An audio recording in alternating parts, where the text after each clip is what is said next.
Salam saudaraku yang kekasih, selamat hari Minggu buat saudara-saudara yang dikasihi dalam Tuhan Yesus Kristus.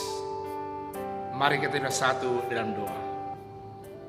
Damai sejahtera yang melampaui setiap akal dan pikiran manusia menyertai saudara-saudara sekalian di dalam Kristus Yesus Tuhan kita yang bangkit itu. Amin. Firman Tuhan buat kita pada hari Minggu ini, tanggal 14 Maret 2021, yang disebut namanya Minggu Letare, yang berarti bersukacitalah. Terambil dari Efesus pasal 2, ayat 1 sampai ayat yang ke-10, dikatakan firman Allah demikian. Semuanya adalah kasih karunia. Kamu dahulu sudah mati karena pelanggaran-pelanggaran dan dosa-dosamu. Kamu hidup di dalamnya karena kamu mengikuti jalan dunia ini. Kamu hidup di dalamnya karena kamu mengikuti jalan dunia ini, karena kamu mentaati penguasa kerajaan angkasa, yaitu roh yang sekarang sedang bekerja di antara orang-orang durhaka. Sebenarnya dahulu kami semua juga terhitung di antara mereka ketika kami hidup di dalam hawa nafsu daging dan menuruti kehendak daging dan pikiran kami yang jahat. Pada dasarnya kami adalah orang-orang yang harus dimurkai sama seperti mereka yang lain. Tetapi Allah yang kaya dengan rahmat, oleh karena kasih-Nya yang besar yang melimpahkannya kepada kita, telah menghidupkan kita bersama-sama dengan Kristus, sekalipun kita telah mati oleh kesalahan-kesalahan kita. Oleh kasih karunia kamu diselamatkan, dan di dalam Kristus Yesus Ia telah membangkitkan kita juga dan memberikan tempat bersama-sama dengan Dia di sorga, supaya pada masa yang akan datang Ia menunjukkan kepada kita kekayaan kasih karunia-Nya yang melimpah-limpah sesuai dengan kebaikan-Nya terhadap kita dalam Kristus Yesus.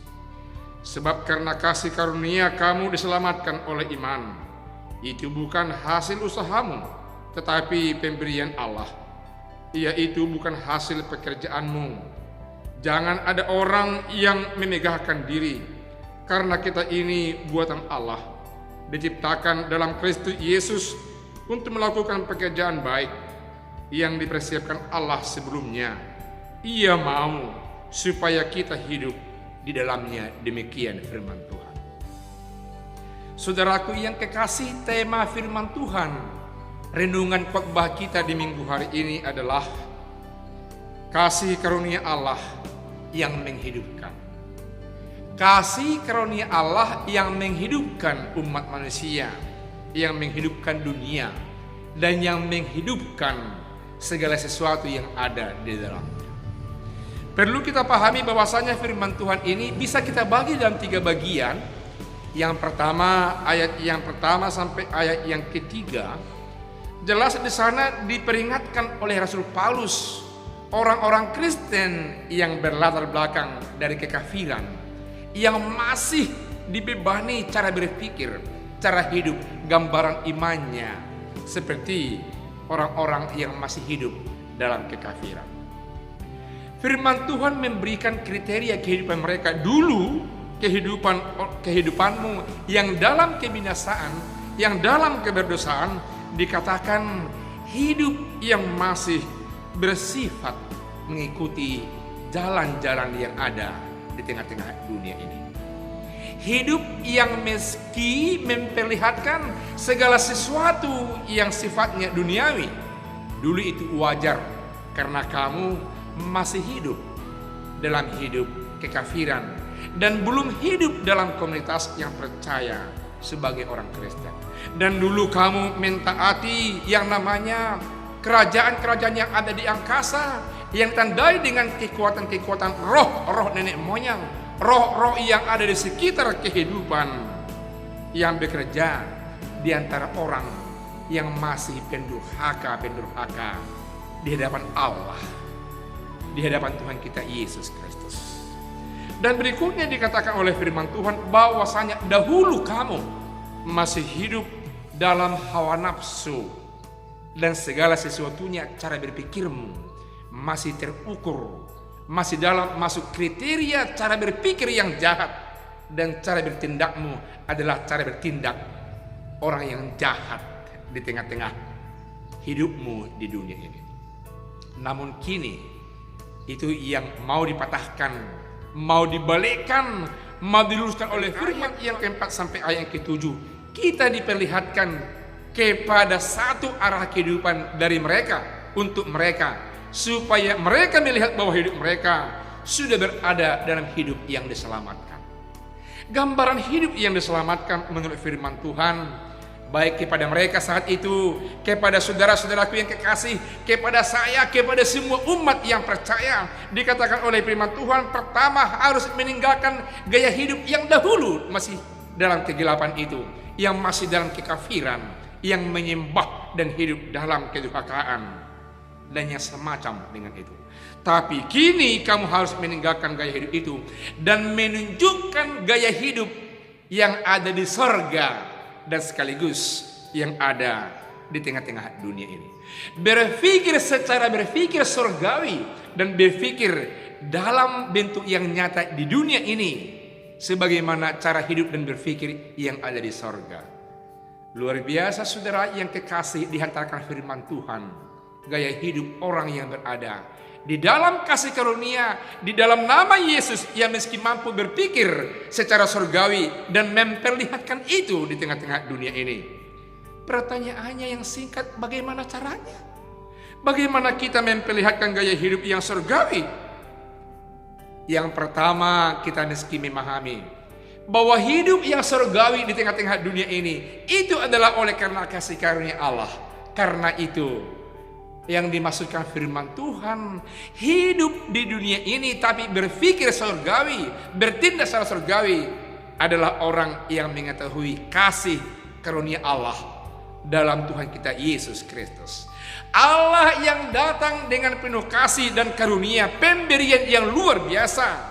Dia yang menjadi umat manusia bersama saudara dan saya, dan mengangkat kita, mengangkat mereka yang hidup dahulu dalam kekafiran, kini menjadi terbebas dari kekafiran itu dan hidup dalam Kristus. Dan itu adalah kasih karunia Allah Bapa di sorga buat kita.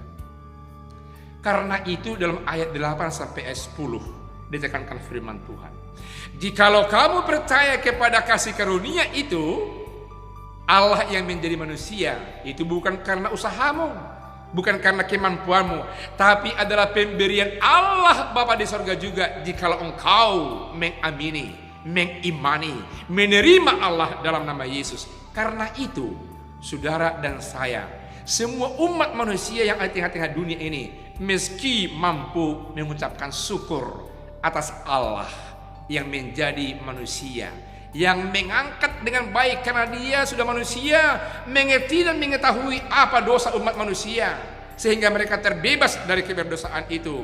Sekarang Allah dalam firman-Nya menuntut kita agar kita mau mensyukuri kasih karunia Allah itu dengan gaya hidup berbuat baik, berbuahkan segala sesuatu yang indah yang bisa menawan hati orang, sekaligus mau melihat Allah lewat kehidupan kita ini. Saudaraku yang kekasih, dahulu hidupmu dalam kegelapan, kini dalam terang, karena ketahuilah terang itu adalah kasih karunia Allah, dan kamu harus mengimani, dan imanmu itu sendiri adalah kasih karunia Allah. Dan jikalau demikian gaya berpikir dan gaya hidupmu, saudara dan saya dituntut untuk melahirkan kehidupan yang baik, yang ideal, yang bisa menyentuh segala lapisan kehidupan di tengah-tengah dunia ini. Gaya hidup ini mau memperlihatkan, gaya pemberitaan ini mau memperlihatkan agar kita fokus dari hal-hal yang lama, hal-hal yang di belakang, kepada yang baru, kepada yang di depan. Kalau dulu bangsa Israel selalu fokus kepada kemampuan kehidupannya dan kemakmuran yang ada di Mesir, kini mereka di perjalanan mau masuk ke tanah Kanaan yang dijanjikan oleh Allah. mereka meski fokus kepada kebutuhan rohani, kepada Allah yang membimbing mereka, yang walaupun tidak seperti rumusan kriteria yang mereka lihat selama ini kehidupan mereka kini, tapi dalam nama Allah Bapa di sorga, dalam nama Yesus, dalam nama Roh Kudus, segala sesuatunya membuat kita menjadi nyaman, aman, walau bagaimanapun kondisi dinamika kehidupan di tengah-tengah dunia ini.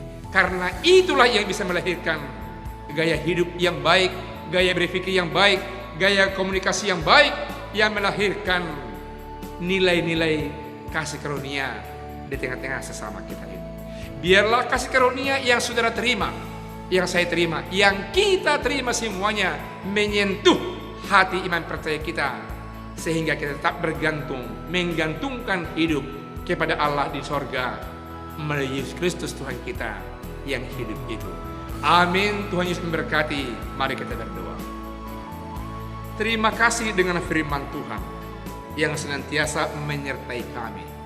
Kiranya itu melahirkan kasih karunia dalam kehidupan kami, kasih karunia yang mencitrakan perbuatan yang baik, gaya hidup yang ideal, yang menyentuh semua lapisan di tengah-tengah kehidupan kami ini, yang pada akhirnya melahirkan pandangan iman percaya orang lain kepada Allah Bapa di sorga dalam nama Yesus yang memberikan kasih karunia dalam kehidupan kami. Dalam nama-Mu kami berdoa ya Tuhan. Amin.